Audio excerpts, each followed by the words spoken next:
นอนกลางคืนเป็นอะไรบ่หนาวบ่หนาวฮะก็หนาวอากาศมันเย็นเนาะโดยหนาวครับลมเป็นยังไงพัดไฟบัดอ่า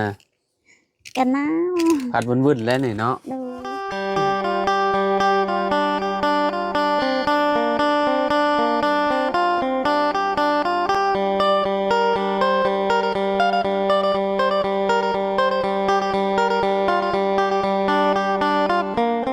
อ้าวกราบสบายดีและสวัสดีเนาะพ่อแม่พี่น้อง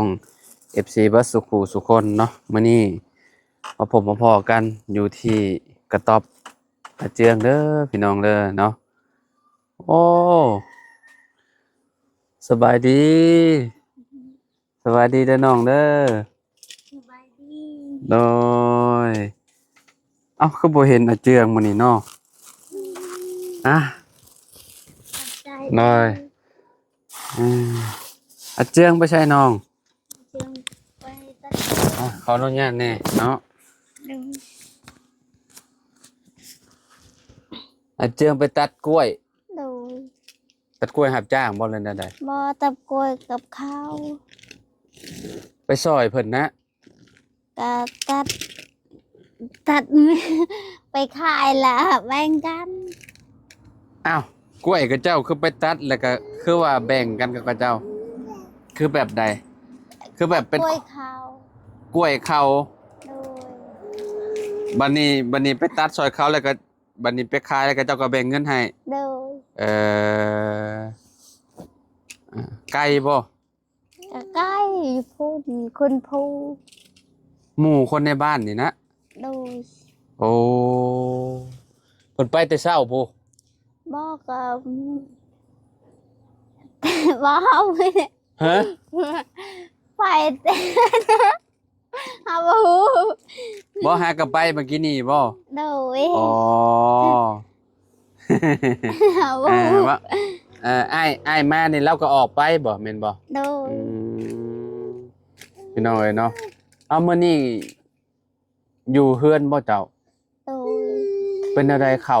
พูดแล้วและ หมดแล้ว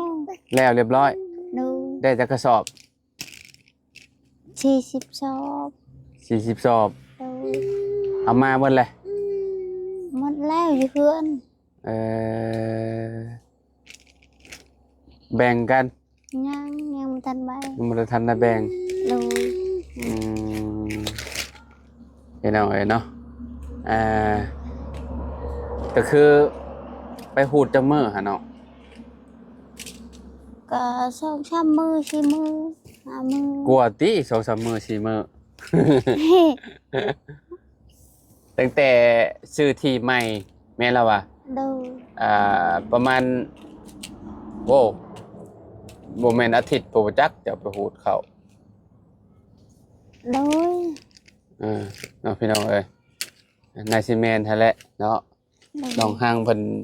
ว่า2-3มื้อ4มื้อว่ะ เอา บ่ฮู้เนาะ โดย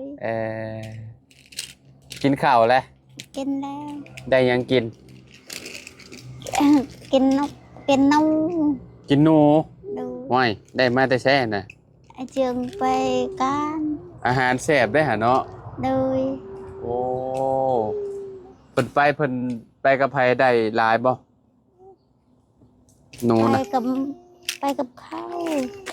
อืมเพิ่นไปกับหมู่เพิ่น โดย พี่น้องเอ้ยเนาะเป็นได้ทีใหม่แล้วเรียบร้อยทำความสะอาด แล้ว เสาก็มาเรียบร้อยเสาเพื่อน โดยสาวก็มาแล้ว มาแล้ว โดย เมื่อวานเนี่ยบ่เสียงเขามาหาบ่ โดย เขามาหาอยู่เพื่อนพี่ ก็มาหาอยู่ดินใหม่หั่น โดย พี่น้องเอ้ยเนาะดูเอาคนน้อยเราก็ได้มื้อนี้เนาะพารักนี่พี่น้องเอ้ยผลก็คือสิตกนั่นแหละพี่ โด น้อง ย นอนกลางคืนเป็นอะไรบ่หนาวบ่ หนาว ฮะ ก็หนาว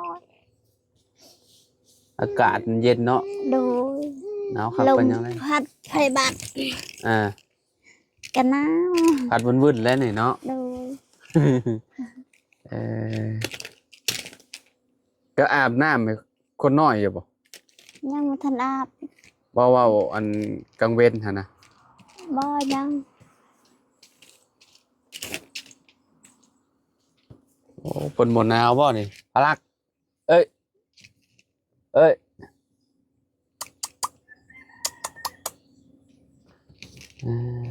เดี๋ยว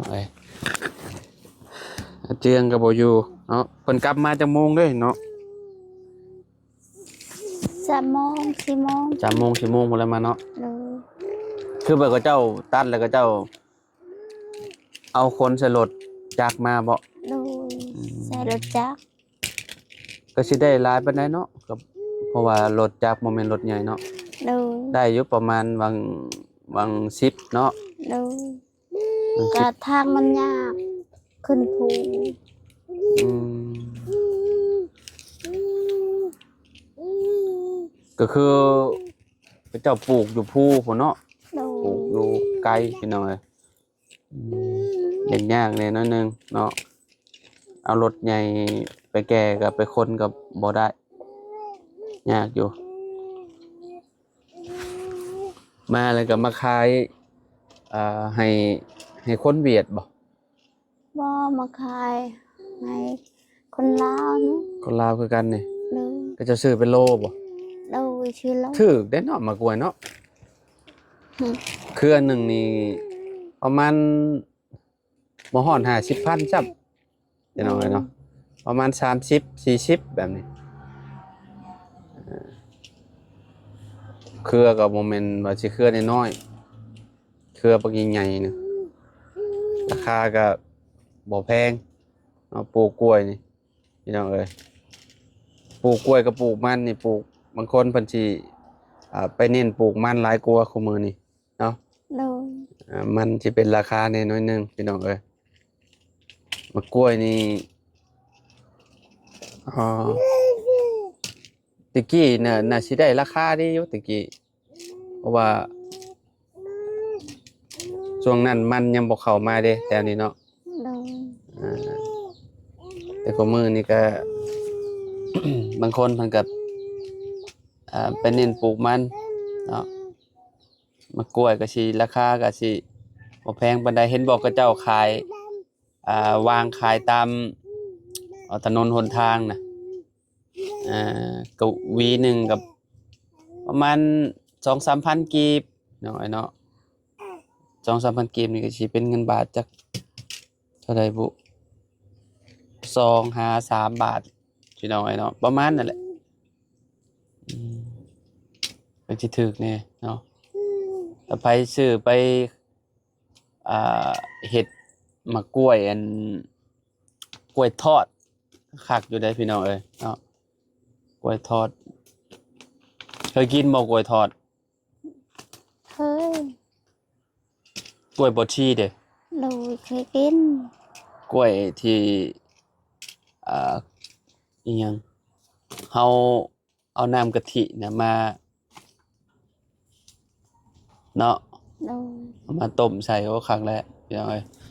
แซ่บฮ่าเนาะเนาะกับบ่ได้พ้อกันหลายมื้อพอสมควรอยู่พี่น้องเอ้ยเนาะทางน้องหางเนาะกับน้องอาเจืองนี่ 4-5 มื้อแล้วมั้งเนาะสมมุติว่าเพิ่นแบ่งข้าวให้เอาไว้อยู่ไสนี่เนาะ อ๋อ เอาไว้อยู่นี่ ใช่ เอาไว้อยู่นี่ เอาไว้อยู่นี่ โดย มันบ่ฮักบ่เฮือนจักพูดนะ กับฮู เอาจำตอนจะไปพูดเขาไปจักคน ก็แม่ย่าแล้วก็ปู่ย่า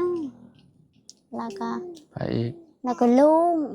ลุงเจ้าผู้ที่ว่าเลิกกับเมียหาบ่ โดย แล้วไปอีกบัดนี้ แล้วคอย แสดงว่ามีอยู่3คนเนาะ โดย ต้องลุงเจ้า อีกแล้วก็เจ้าแล้วก็ปู่กับย่าเนาะ โดย น่าสิ4ส่วนนะนี่คิดว่า ที่ชวน ปู่กับย่านี่ก็เพิ่นน่าสิรวมกันได้อยู่มั้งเนาะ รวม หรือว่าต้อง กัน หรือว่าต้องเฮ็ด4ส่วนอีกบ่หรือว่าจังได๋ รวมกันกับแม่ย่า แม่ย่ากับปู่นี่รวมกันเนาะ โดย แล้วเจ้าอีกส่วนหนึงแล้วก็ลุงเจ้าอีกส่วนหนึงเนาะ โดย 3พูดเนาะถ้าแบ่ง4พูดเดี๋ยวโย ก็สิได้พูดเท่าใด ก็ พูดละ10ซอบเนาะคะแนน4พูดเนาะ พอก็บ่10 บาท5 บาท ฮะ เพิ่น2-3 บาทให้คอย 2-3 บาว ดู คือว่า2-3 บาวแบบใด2-3 บาว ว้าวเจ้า 2-3 เป่า โดย แม่นบ่ 2-3 เป้าก็ เจ้าต้องได้แล้วหวัง10 ก็บ่คือ ฮะ คือได้ ได้บ่ว่าสิบ่ได้ก็ได้แหละกินแล้วบ่ กินยัง ข้าวนะยังบ่ได้กินบ่ ดู ข้าวให้ก็ได้ ยังบ่กิน มีแต่อันข้าวให้อย่างเดียวว่าข้าวกำบ่มีบ่ บ่มี อืมแล้วว่ามีข้าวกำใส่ข้าวกำนี่ยังนำมานะบ่ได้ใส่เนาะ บ่ เอ่อพี่น้องเอ้ยเนาะก็ประมาณนี้แหละเนาะโอ้อันนี้บ่หนูน่ะ โดย อ๋อโธ่พี่น้องเอ้ยนี่ หนูโตใหญ่หนึงเนาะ โดย อ๋อปิ้งแบบนี้เลยเนาะ โดย อ่าเถอะพี่น้องเอ้ยได้จักโตนี่น้อง ได้2ต้น อ้าวสองโตนใช่คือบ่เห็นมีกิน นี่เอากิน กินหยังมันกินขามันบ่ โดย อืมโอ้ปิ้งเมี่ยนแบบนี้เลยพี่น้อยเนาะปิ้งแล้วก็เอาวางไว้ใส่นี่เนาะคือบ่หาแนวปิดเมี่ยนน่ะจักหน่อยแมงวันมันมาตอมแล้วมันอันนั้นมันบ่สะอาดเนาะใส่ถุงใส่หยังไว้ติเนาะ โดย พี่น้องเอ้ยเวลาเพิ่นเฮ็ดอยู่เฮ็ดกินก็เฮ็ดอย่างนี้เลยนี่เทิงนี่เนาะเป็นได้พักหญ้าขาคิงออกแล้วบ่ ยัง ฮะ ผักยังทัน ปลูกแล้วบ่หรือว่ายังบ่ได้ปลูก ผักแมวเจดีผักอะเฮาปลูกแล้ว อยู่ไส อยู่ดินไม้ ดินใหม่พุ่น ดู ยังบ่ออกบ่ บ่ เจ้าเอาน้ำอยู่ไสหด หดน้ำมันนี่ หิวนั่นนี่ไปหดอยู่พุ่น ดู โยเพื่อมันสิอันนั้นเนาะ ดู พักหยัง บ่ ประกาศบ่ บ่ผัก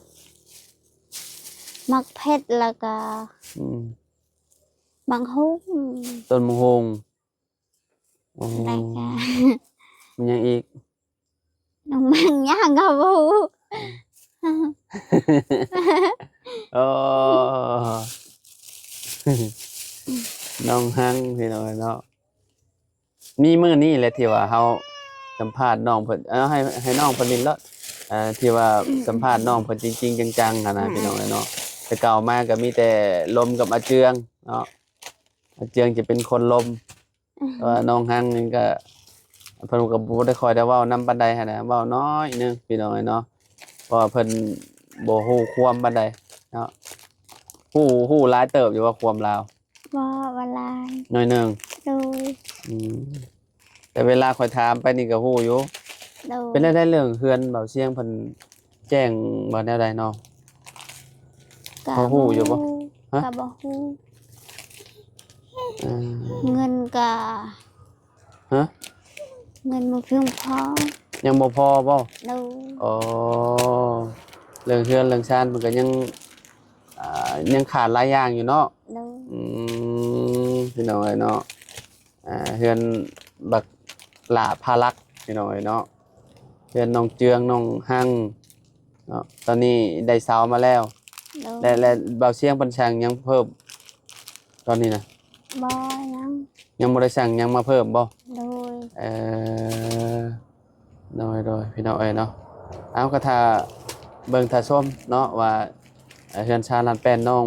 ฮังกับน้องอาเจืองสิเป็นจังไดพี่น้องเอ้ยเนาะมื้อนี้ก็แวะเวียนเข้ามาพี่แหละเนาะมาเยี่ยมยามถามข่าวแต่ว่าบ่ได้เจออาเจืองก็อ่าบ่ได้ฮู้หลายปานใดพี่น้องเอ้ยเนาะน้องฮังเพิ่นก็ได้อ่าฮู้หน่อยหนึงเนาะเจ้าเนาะ โดย เอ่